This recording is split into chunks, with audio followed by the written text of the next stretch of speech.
پاکستان تحریک انصاف د صوبایي اسمبلی غړي افتخار علي مشوانی نن په تختبای کې د محکمه بلدیات او د دهي طریقې د دفتر پرانستنه وکړله. د په خپل تقریر کې دا خبره وکړله چې د پاکستان تحریک انصاف صوبایي حکومت په لاندې سطح باندې بلدیاتي نمایندګانو ته اختیارات د منتقل کولو په کوشش کې دی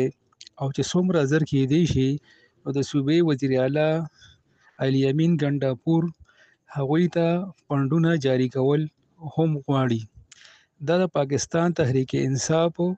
د منشور حصه ده چې بلدیاتي نمایندګان با اختیار شي او د عوامو مسایل په ښه توګه باندې حل کړي شي. د دفتر نشته چې هغه دفتر ته لاړ شي. دا چې په تخبیه کې چې کوم دي اصلي په تخبیه کې چې کوم دي دفتر کلی یو دفتر داري او دفتر دغه یو دفتر دغه او چې کوسل چې کوم دی په 15 کیلومتر کې یو 20 کیلومتر کې بالکل هغه کم دی چې کوم مین علاقه او سید آباد دي. سید آباد چې کوسل په کای په سید آباد په مین بازار کې چې کوم دی دفتر کولو شي هغه ځای کې چې کوم دی هغه خلک چې کوم دی هغه ځای کې کوم څه کوم اوس دا یو ځای نه ده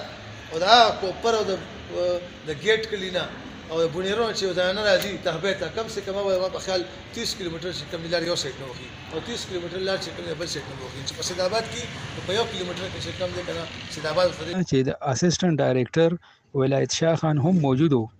په دې موقع باندې ولایت شاه خان هم په بلدیاتي نمایندګانو د با اختیار کولو او د ترقیاتي ترقې په پرمختګ د عوامو د پرمختګ په ډېرې خبرې اترې وکړلې او دا خبره زیاته کړله چې په دې سره به عوام نورم به اختیار شي او د عوامو مسایل به په اسانه توګه په نږدې حل کیږي. په دې موقع باندې اسسټنټ کمشنر تختبایی جنید خالد هم موجود وو. د دې نه علاوه د پاکستان تحریک انصاف سره تعلق لرونکي مشهور وکیل حاجی عثمان غنی، فیصل انور ایډوکیټ او د ایم پی ای پوکل پرسن شاهد خان، ظفر افتاب، محی الدین خان او د هغې نه علاوه په ګڼ شمېر کې نور کارکنان هم موجود وو. دوی ایم پی ای افتخار علي مشوانی دا خبره وکړله چې د پاکستان تحریک انصاف بانی عمران خان قوم ته یو ډیر ښه ویژن ورکړی و او قوم یې د ترقۍ په لور باندې روان کړی و، خو د رژیم چینج اپریشن په وجه باندې د ترقۍ هغه ټول سفر چې کوم دی هغه نیمګړی پاتې شو. او ان شاء الله مونږه د پاکستان تحریک انصاف ایم پی ایګان او ورکرانو ډېر لوی غټي حوصلې لري چې مونږ به قوم ته نور هم سهولتونه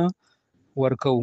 او زموږ کوشش دا دی چې مونږ به قوم د ازمایښونو نه او د تقسیم نه زیات نور ساتو چې د پاکستان عوام خصوصا د صوبه خیبر پختونخوا عوام ترقی وکړي او مخ په لور لاړ شي. د خلکو چې کوم دي چې هغه ته په خپل کور کلی کې چې کوم دي په خپل ویلج کې چې کوم دي هغه ته مونږ دغه خپل خدمات د حکومت چې کوم دي هغه ته ورکړو او پای کې خل ټیک ټاک تاسو ته پات چې کوم دي کله مونږ افیسز چې کوم دي په ویلج کونسل کې جوړ کړی دي پای کې مونږ ویلج کونسل چې کوم دي رنټ